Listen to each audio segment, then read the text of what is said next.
जरी हे सिंपल असलं तरी ते एलिगंट वाटतंय आणि त्याला कुठेतरी एक आपलं काय म्हणता येईल पारंपरिक टच आहे. त्यामुळे त्याच्यानी हा लूक अजून सुंदर दिसतोय. एक वेगळं ठिकाण आहे जिथे पडणार आहोत आणि त्याच्यात पडल्यानंतर आम्ही या लग्नाच्या बंधनात पडणार आहोत, अडकणार आहोत. प्रेक्षकांना गौरी आवडली, त्यामुळेच मी आत्तापर्यंत काम करू शकते त्यांच्या या प्रेमामुळे आणि सपोर्टमुळे. नमस्कार, मी अंकिता शिंदे. इट्स मज्जामध्ये तुमचं स्वागत. बरं, आज मी आले तुमच्या लाडक्या मालिकेच्या सेटवर, म्हणजेच सुख म्हणजे नक्की काय असतं, आणि माझ्यासोबत आहे तुमची आवडती नित्या म्हणजेच गौरी म्हणजेच गिरिजा. कशी आहेस? मस्त, मजेत. बरं, खूप छान दिसतीये. जरी हेक्टिक स्केड्यूल असलं तरी तितकंच छान मेंटेन करताय तुम्ही आणि खूप फन शूट होत आहे. कारण बरेचसे शूटिंग्स पाहिलेत पण इथे खरंच फन आहे. सो वातावरण कसं आहे? वेडिंग स्पेशल आहे तर वातावरण नेहमीच असंच असतं, एनर्जेटिक आणि प्रसन्न. त्यामुळे जवळपास आम्ही 4 वर्ष शूट करतो आहे. त्यामुळे आम्ही असे कधी नसतो की अरे यार द्याना सुट्टी द्याना सुट्टी. आम्ही सगळेच खूप एक्सायटेड असतो शूटला यायला, कारण की एनर्जी ही खूप महत्त्वाची असते. पॉझिटिव्हिटी काम करताना कामाच्या ठिकाणी खूप महत्त्वाची असते आणि त्याचमुळे या शोला इतका चांगला प्रतिसाद मिळतो आहे, प्रेम मिळतं इतकी वर्ष. त्यामुळे जरी आता लग्नाचा सिक्वेन्स असला, आम्ही थोडे कट टू कट सिच्युएशनमध्ये आहोत, पण तरीसुद्धा सगळे तेवढीच एनर्जी लावून काम करत आहेत. आणि त्यामुळे हेक्टिक आहे पण ठीक आहे. सगळेच एकानी कोणी जर असं केलं की अरे यार चला नाही की असं, तर मग सगळेच थोडे डगमगल्यासारखे होतात, पण सगळेच ती एनर्जी घेऊन काम करतात. त्यामुळे हे शक्य होतं आहे आणि एक्सायटेड आहोत. नित्या आणि अधिराजचं लग्न आहे आणि हे सामूहिक विवाह आहे, जे आम्ही आधी आमची जी लग्न झाली त्याच्यामध्ये अशा पद्धतीचं लग्न नव्हतं झालं. आणि मला माहीत नाही की इतर शोजमध्ये आत्तापर्यंत असं सामूहिक विवाह झाला आहे की नाही, पण आमच्यासाठी हा सामूहिक विवाह पहिलाच आहे. आणि त्यामुळे कसं होणार आहे नित्या आणि अधिराजचं लग्न, कारण अधिराज तर नित्याचं काही ऐकून घ्यायला तयार नाही आहे. ती एवढं सांगते की तू जयदीप आहेस, आपलं मागच्या जन्मातलं नातं आहे, पण तो काहीच ऐकून घ्यायला तयार नाही आहे. पण आता त्यांचं लग्न होतं आहे, आता ते कसं होतं आहे ते पाहणं इंटरेस्टिंग आहे. अगदीच. आणि तू बोललीस की सामूहिक विवाह, तोच मुद्दा मला बोलायचा की डेस्टिनेशन वेडिंगच्या काळात तुम्ही सामूहिक विवाह करताय. सो याबद्दल तुझं पर्सनली काय मत आहे? म्हणजे बऱ्याच ठिकाणी ना लग्न म्हटलं की खूप खर्च केला जातो, किंवा आणि काहींचं असं असतं की ते रजिस्टर करतात. सो गिरिजा म्हणून तुझं यावर काय मत आहे? आता प्रत्येकाचा तो चॉईस आहे आणि प्रत्येकाची ती आवड आहे. पण मला जेवढं सिम्पल असेल तेवढं, म्हणजे आधीचे पण लग्न आमची जेवढी दाखवली त्यात माझा लूक तेव्हाही थोडा सिम्पलच होता, आत्ताही थोडा सिम्पलच आहे. सो लूक असेल आणि हा सगळा तामझाम असेल तर कदाचित तो सिरियलमध्ये करून सुद्धा मला असं झालं आहे की आपण सिम्पलच ठेवूयात.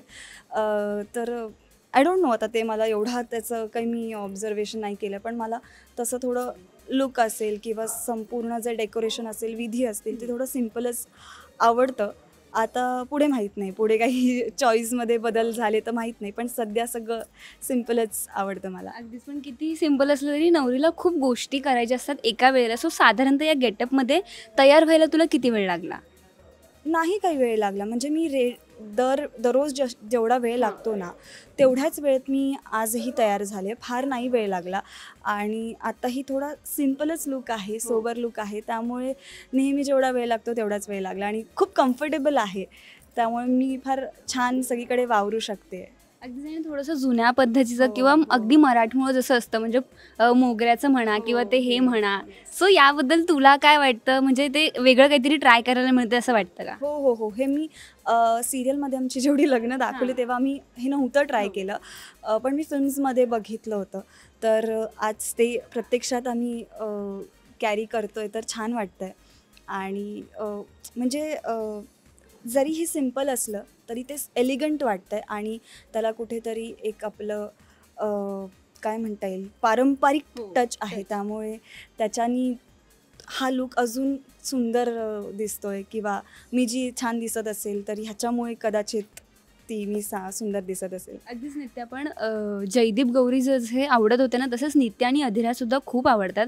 आणि खूप प्रेक्षकांना उत्सुकता होती की कधी तुम्ही लग्न करणार, कधी अधिराज तुला हो म्हणेन वगैरे. सो आत्ता लग्न होतं आहे हे त्यांना माहीत असेल की नाही माहीत नाही, पण लग्नानंतर पुढे काय होणार आहे, सुरळीत पार पडणार आहे की आम्ही जसं पाहिलं, त्याबद्दल काय सांगशील? हिंट द्यायची असेल तर तेही देऊ शकतात. मी जसं म्हटलं तसं अधिराज इथे माझं काहीच ऐकून घ्यायला तयार नव्हता. त्यात नित्या आणि अधिराजचं लग्न होतं आहे, तर ते कसं होतं आहे ते मुळात जाणून घेण्यात खूप इंटरेस्टिंग आहे. बरंच काही घडतं आहे, खूप गोष्टी घडत आहेत. त्यामुळे आम्ही नेहमी विहिरीत पडत असतो, इथे तिथे पडत असतो. आता यावेळेला आम्ही कुठेतरी एक वेगळं ठिकाण आहे जिथे पडणार आहोत आणि त्याच्यात पडल्यानंतर आम्ही या लग्नाच्या बंधनात पडणार आहोत, अडकणार आहोत. त्यामुळे ते कसं ते पाहायला खरंच खूप इंटरेस्टिंग आहे पुढे स्टोरी. आणि लग्न झाल्यानंतर पुढे काय होणार आहे हे पाहायला तर अजूनच इंटरेस्ट येणार आहे, कारण अंदाज नाही बांधू शकत, कारण की सगळेच कॅल्क्युलेशन्स बदलून जातात. आता आपणही म्हणतो की आपल्या रेग्युलर आयुष्यात जेव्हा आपली 2 फॅमिलीज किंवा 2 माणसं एकत्र येतात तर सगळ्यांचं नातं बदलत जातं, त्यांचे इक्वेशन्स बदलत जातात. तसंच आता आमच्या मालिकेत सुद्धा होणार आहे. जेव्हा लग्न होईल तेव्हा अधिराजची फॅमिली आहे, शालिनी आहे, ह्या सगळ्यांचं काय होणार आहे ते पाहायला खूप मजा येणार आहे. आणि ऑफकोर्स माझं आणि अधिराजचं काय होणार आहे ते पण पाहायला मजा येणार आहे. अगदीच. पण अजून एक गमतीशीर गोष्ट मला या मालिकेबद्दल वाटते ती म्हणजे गुंड आणि सुख म्हणजे नक्की काय असते, थोडंसं गमतीचा विषय किंवा ते समीकरण झाल्यासारखं वाटतं. सो याबद्दल तुला पर्सनली काय वाटतं, कारण प्रत्येक काही झालं की गुंड आलेच असं काहीतरी होतं. हो, आम्ही असं मस्करीत बोलत असतो की गावात गुंड जास्त राहतात किंवा आम्ही गुंडांच्या एरियामध्ये राहतो. पण जोक्स अपार्ट ते कधी लोकांना आवडतं सुद्धा, कारण फिल्म्समध्ये पण आपण बघतो की गुंड येतात, मारामारी होते, मग त्याच्यातनं हिरोईनला वाचवतो. सो हे प्रेक्षकांना आवडतं आणि आत्तापर्यंत आमचं लग्न झालं नव्हतं, त्यामुळे नित्य अधिराजचे सीन्स बघायला प्रेक्षकांना आवडायचे. सो त्याच्यासाठी ते सीन्स घडवणं आणि मग त्याच्यात जी आमची केमिस्ट्री क्रिएट होते ती पाहायला मिळणं प्रेक्षकांना आवडत होतं. त्यामुळे लग्न व्हायच्या आधीपर्यंत ते काही आमची किरकोळ भांडणं असतील, चिडवणं असेल, ह्या सगळ्या गोष्टी ही केमिस्ट्री आणि ती त्याच्यातनं ग्रो होत गेली.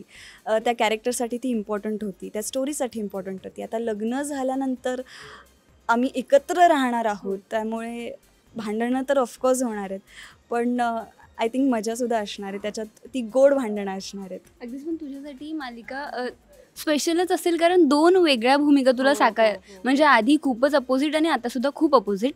पण या सगळ्यात चॅलेंजिंग मला जयदीपसाठी सुद्धा जास्त वाटतं, कारण शुद्ध भाषा आणि आता एकदम गावरान असा हे असलेलं. सो हे किती एन्जॉय करतं, कारण आधी मे बी तुझ्यासाठी टफ जात असेल आणि आता त्याच्यासाठी टफ जातं. सो याविषयी काय कन्व्हर्सेशन असतं? मुळात पहिलं तर मी खूप लकी फील करते की मला गौरीची भूमिका साकारण्याची संधी मिळाली. तो विश्वास मला कोठारी विजन स्टार प्रवाह यांनी माझ्यावर दाखवला आणि प्रेक्षकांना गौरी आवडली. त्यामुळेच मी आत्तापर्यंत काम करू शकते त्यांच्या या प्रेमामुळे आणि सपोर्टमुळे. आणि जेव्हा मला कळलं की आम्ही अशी लीप घेणार आहेत आणि आमचे कॅरेक्टर्स एक्सचेंज होणार आहेत, तर तेव्हा त्याच्यासाठी सुद्धा आणि माझ्यासाठी सुद्धा चॅलेंजिंग होतं. आणि मला वाटतं आम्ही खूप ग्रेटफुल आहोत, आम्ही लकी आहोत, कारण एक तुम्ही पात्र साकारता, त्याच्यानंतर जेव्हा तो प्रोजेक्ट संपतो त्याच्यानंतर तुम्हाला एका ब्रेकची गरज असते किंवा प्रेक्षकांना तुम्हाला एका वेगळ्या भूमिकेत किंवा स्वतःलाही तुम्हाला एका वेगळ्या भूमिकेत पाहायचं असतं. पण कधी प्रेक्षकांना इतकी सवय होऊन जाते की त्यांना नवीन कॅरेक्टरमध्ये एक्सेप्ट करणं पॉसिबल होत नाही. आणि आपल्यालासुद्धा ते इमेज ब्रेक करताना थोडीशी धाकधूक असते की आपण करतो आहे पण ते चांगलं होईल की नाही आणि प्रेक्षकांना ते आवडेल की नाही, प्रेक्षक ते एक्सेप्ट करतील की नाही. पण आम्हाला दोघांनाही ही संधी एकाच मालिकेत मिळाली स्वतःला प्रूव्ह करण्याची, स्वतःला चॅलेंज करण्याची. आणि ती इमेज थोड्याफार प्रमाणात, मी असं नाही म्हणणार की गौरीची इमेज ब्रेक मला करायची सुद्धा नाही आहे, कारण गौरीवर तुमचं नित्यापेक्षा हे अगदीच मान्य आहे की जास्त प्रेम आहे. त्यामुळे गौरीची इमेज मला कुठेच काय म्हणता येईल ब्रेक नाही करायची आहे. पण त्याचबरोबर नित्या म्हणून एक वेगळं पात्र साकारण्याची मला संधी मिळाली, तर त्याचं मला सोनं करायचं होतं आणि आम्ही खूप एन्जॉय करतो.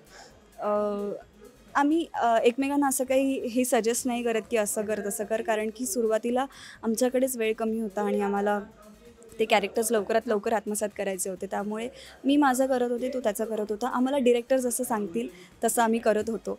त्यामुळे असं खूप झालं नाही की तू असं कर तसं कर, कारण आम्ही स्वतःच्याच ह्याच्यात होतो की आपण आधी बेस्ट करूयात. आपण जरा रुळलो की मग आपण एकमेकांना थोडी हेल्प करतो आम्ही, नाही असं नाही. पण जास्त आम्ही इंटरफेअर नाही करत. जे डिरेक्टर सांगतील आणि थोडंफार स्वतःचं असं आम्ही करतो. आणि आय थिंक टचवुडली तुमचे डिरेक्टर सुद्धा खूप हो. फनी नाही म्हणणार, पण खूप छान सांभाळून हो, हो, घेणारे आहेत, कारण आज मी ते अनुभवलं. Yes, yes. सो तो सुद्धा एक- आधी चंद्रकांत कणसे सर आमचे डिरेक्टर होते, जे आता थोडं तुझं थोडं माझं ही मालिका करतायत.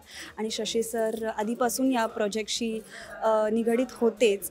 त्याच्यामुळे आमच्यात तो कम्फर्ट झोन आहे. त्यांची कामाची पद्धत आम्हाला माहिती आहे आणि सुरुवातीपासून त्यांनी बघितलं आहे संपूर्ण प्रवास आणि कसं आमचं एकूणच गणित आहे. कुठलं कॅरेक्टर कसं बिहेव करतं, कसं वागणार नाही, कसं बोलणार, ह्या सगळ्याची त्यांना माहिती आहे पहिल्यापासून असल्यामुळे. त्यामुळे चंदू सर ऑफकोर्स जेव्हा दुसऱ्या शोला शिफ्ट होणार होते तेव्हा मला सगळ्यांना वाईट वाटलंच. पण थोडंसं आम्हाला एक थोडंसं हे होतं की ठीक आहे, शशी सर आहेत. शशी सरांना माहिती आहे की आपण आत्तापर्यंत कसं शूट करत आलो आहे किंवा आपली एकंदरीत पद्धत त्यांना आपण माहिती होतं आणि आपल्याला ते माहिती आहे. त्यामुळे तो एक थोडासा कम्फर्ट झोन पण होता. त्यामुळे डे वनपासून ह्या सेटवरचं असंच टचवूड असंच वातावरण आहे. सगळे म्हणजे असं नसतं की डिरेक्शन टीम आहे, स्पॉटची टीम आहे, सगळी एक असते टीम आणि सगळेच एकमेकांची थोडी मस्करी करणार, काही आणलं तर शेअर. तर पहिल्यापासून हे असंच वातावरण. अगदी. आणि तुम्हा दोघांबद्दलही मी पाहिलं की वेगवेगळे को आर्टिस्ट होते, त्यांना सांभाळून घेऊन ते करण्याचा तुमचा सुद्धा तो प्लस पॉईंट आहे. ते तर खूपच छान आहे आणि त्यामुळे तुम्हाला प्रेक्षकांचा चांगला प्रतिसाद मिळतो. पण आता जाता तुझ्या लाडक्या चाहत्यांना काय सांगायला आवडेल? 7 तारखेला सुख म्हणजे नक्की काय असताचा महा एपिसोड आहे 2 तासांचा, दुपारी 1 वाजता आणि संध्याकाळी 7 वाजता. त्यामुळे खूप मोठा ट्विस्ट घडणार आहे आणि तुम्हाला तो नक्कीच आवडेल. त्यासाठी तुम्हाला मालिका बघावी लागेल. दुपारी 1 वाजता आणि संध्याकाळी 7 वाजता सुख म्हणजे नक्की काय असतं, फक्त आणि फक्त आपल्या लाडक्या स्टार प्रभावर. थँक्यू सो मच आणि खूप साऱ्या शुभेच्छा. Thank you thank you so much. Marathi चित्रपटसृष्टीतील लेटेस्ट अपडेट्स आणि गॉसिपसाठी आमच्या चॅनेलला सबस्क्राईब करा आणि बेल ऐकन दाबायला विसरू नका.